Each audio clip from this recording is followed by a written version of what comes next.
Hazreti Peygamber buyurdu, herkes bir tane la ilahe illallah dese Allah behiştide ona bir tane ağaç bitirer.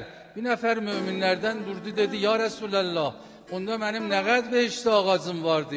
Hazret buyurdu, eğer bir ot göndermeyesen ki onu aradan apara.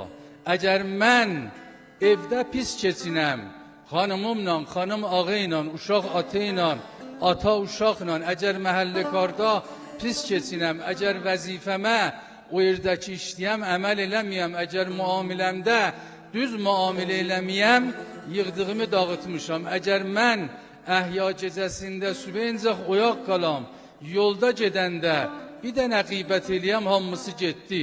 Mən iqtabən müminən, hər kəs bir müminin Həzrət buyuru qeybətini eləsə, o 40 gün lən yəqbələllah sələtəhu və la siyaməhu 40 yevmən. 40 gündə Allah'tan ayrıldı. 40 gündə bunun əməli qəbuldur. 40 ildi, 50 ildi, 70 ildi ibadət el yox, nəticə alımı yox. Bu illəti budur ki, yığıyor, əməl əncam veriyor, namaz qılıyor, oruç tutuyor, namaz cümə qılıyor, ərz olsun Kur'an okuyor, ziyarət ediyor. Onlar gəliri vardı, o gəliri saxlayanmıyor.